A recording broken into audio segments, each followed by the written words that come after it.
Sepertinya, julukan Belanda kecil akan segera beralih dari Timnas Curaçao ke Timnas Indonesia. Mungkin bukan beralih, tapi bertambah. Bukan cuma Timnas Curaçao yang disebut Belanda kecil, tapi juga Timnas Indonesia. Barangkali ada yang marah Timnas Indonesia disebut Belanda kecil. Tapi ayolah, akui saja kalau sebagian besar yang ada di Timnas Indonesia adalah diaspora yang lahir dan besar di Belanda. Didik oleh sistem pembinaan KNVB, bukan PSSI yang sampai sekarang tidak jelas wujudnya. Kalau diperhatikan baik-baik pula, sebagian besar yang terlibat di Timnas Indonesia, kecuali PSSI, terkoneksi dengan Ajax Amsterdam, salah satu tim tersukses di Belanda. Penasaran siapa saja mereka? Simak ulasan berikut ini. Kita mulai dari pemain. Beberapa punggawa Timnas Indonesia, atau juga pemain yang kabarnya akan secepatnya berseragam merah putih, terkoneksi dengan Ajax Amsterdam. Salah satunya Shane Patinama. Shane lahir di Lelystad, Belanda. Tentu saja memulai karier di klub lokal, Lelystad 67. Beberapa tahun membela tim muda tanah kelahirannya, Shane lalu masuk ke Akademi Ajax Amsterdam. Di Transfermarkt tercatat ia masuk Ajax pada tahun 2007. Namun kisah Shane di Ajax tidak banyak diceritakan. Bagaimana perkembangannya dan apa yang Shane lakukan di sana, tak ada informasi lebih lanjut. Salah satu pengalaman yang bisa diceritakan adalah, selama di Akademi Ajax, Shane pernah menjadi seorang ball boy. Dan, betapa beruntungnya, Shane sudah bertemu Luis Suarez lebih dulu sebelum El Pistolero menjadi salah satu striker tajam Uruguay. Kisah Shane di Ajax juga sama sedikitnya dengan kisah Ivar Jenner di Ajax. Ivar lahir di Utrecht, dan ia lebih dikenal sebagai pemain muda FC Utrecht. Tapi Ivar ternyata memulai karier awalnya di tim muda Ajax Amsterdam. Fotonya mungkin nggak ada, dan maaf sekali abang editor nggak bisa nampilin. Di situs Transfermarkt, Ivar masuk Akademi Ajax pada tahun 2016. Ivar juga berteman dengan mendiang Noah Gesser, pemain Akademi Ajax yang juga berniat membela Timnas Indonesia. Selain Shane dan Ivar, ada satu lagi pemain yang alumni Ajax, namun belum resmi membela Timnas Indonesia. Pemain itu adalah Jairo Riedewald. Kalau Jairo ceritanya banyak karena ia adalah pemain yang berkembang di Ajax. Dikembangkan oleh mantan pelatih Ajax, Frank de Boer, Jairo menjelma jadi gelandang yang tangguh. Oh ya, Jairo juga pernah jadi kelinci percobaan metode Johan Cruyff di Ajax.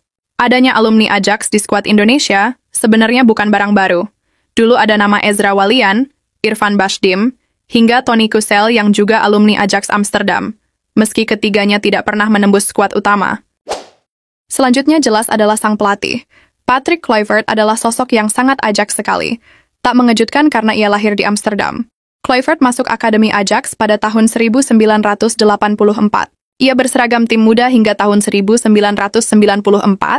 lalu dipromosikan oleh Louis van Gaal ke tim senior. Sejak masuk tim senior, kiprahnya kian mentereng. Malahan, dari seluruh kariernya di Ajax lah boleh dibilang karier terbaik Kluivert. Rekor demi rekor, gelar demi gelar direngkuh.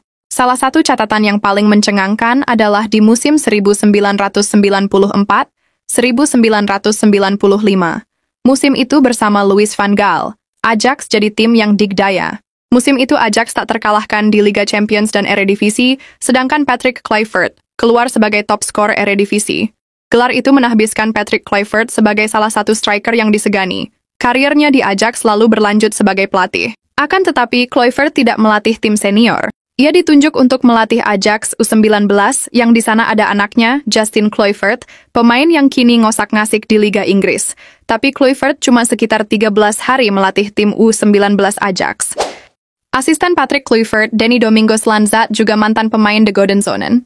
Ia berada satu tim dengan Patrick Kluivert di Ajax Amsterdam musim 1995-1996. Musim itu Ajax masih dilatih Louis van Gaal. Kendati kegilaan di musim sebelumnya tidak terulang, setidaknya Ajax masih juara Eredivisie. Eredivisie musim itu adalah satu-satunya trofi yang didapatkan Lanzat selama berseragam Ajax, walau ia tidak turun semenit pun di Eredivisie musim itu.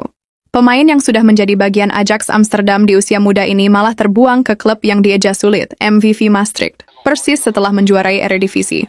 Sejak itu Danny Lanzat tidak berkaitan dengan Ajax lagi, termasuk tatkala memulai karier di dunia kepelatihan.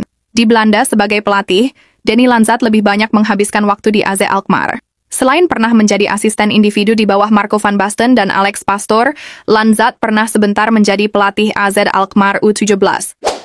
Belum lama ini Patrick Kluivert menunjuk asisten baru sekaligus pelatih Timnas Indonesia U23. Orang itu Gerald van den Burg. Van den Burg adalah orang yang sangat ajak sekali, walaupun tidak mendapat didikan di The Toekomst. Bagaimana mungkin belajar di The Toekomst kalau pusat latihan itu baru ada saat Van den Burg memasuki ujung kariernya? Pusat latihan The Toekomst baru dibangun tahun 1993 dan dibuka tahun 1996.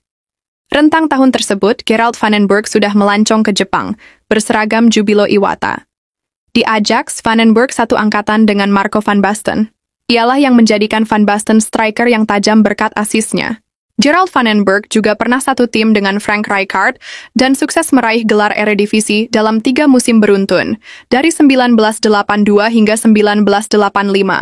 Ketika memilih melanjutkan karier di belakang layar, kebanyakan menjadi asisten pelatih. Sisanya pernah juga ia menjadi pelatih teknik tim muda Ajax. Van den Burg juga pernah bersitegang dengan 2 pelatih beken di Belanda. Saat bekerja di tim muda PSV Eindhoven, Van den Burg berhasil mengorbitkan sejumlah pemain muda, salah satunya Ibrahim Afellay. Namun, ketika ia pergi ke FC Eindhoven, mantan pelatih PSV, Guus Hiddink yang juga melatih Afellay mengatakan pemain ini punya bakat alami. Komentar itu membuat Van den Burg marah karena seolah-olah Hiddink menihilkan usahanya. Van den Burg juga sosok yang berani menyebut Johan Cruyff pelatih yang B aja. Tidak istimewa dan cenderung overrated. Bagi Van den Burg, Cruyff hanya pandai berkata-kata manis. Lalu Cruyff pun membalasnya bahwa Van den Burg bukan pemimpin apalagi pelatih karena suaranya. Perlu diketahui, Van den Burg adalah orang yang suka berterus terang. Kalau tidak suka pada sesuatu, ia langsung mengatakannya. Termasuk apa yang ia katakan tentang Cruyff yang tiada lain mantan rekan setimnya. Kelak omongan keduanya terbukti. Gaya permainan yang dikembangkan Cruyff pelan-pelan mati. Sementara Van den Burg tidak pernah menjadi pelatih kepala. Di Timnas Indonesia saja, ia malah jadi asisten Patrick Kluivert yang jauh berada di bawah eranya. Selain nama-nama tadi, ada satu lagi orang Ajax di Timnas Indonesia. Dia adalah Louis van Gaal. Ya, Van Gaal memang tak menjabat apapun, tapi kabarnya Van Gaal adalah teman diskusi ketum PSSI kesayangan kita, Erick Thohir. Hubungan PSSI dengan KNVB, dan khususnya Ajax Amsterdam sendiri terbilang baik. Sejak era Iwan Bule, PSSI sudah menjalin kerjasama, bukan hanya dengan Ajax, tapi juga Feyenoord. Di era Erick Thohir, PSSI telah memantapkan kerjasama strategis dengan KNVB. Nota kesepahaman pun diteken, karena salah satu klub terbaik di bawah naungan KNVB adalah Ajax Amsterdam, dan tim ini adalah rumah bagi bakat-bakat terbaik yang ada di pelosok Belanda. Bukan tidak mungkin akan banyak lagi koneksi Ajax Amsterdam yang akan merapat ke Indonesia.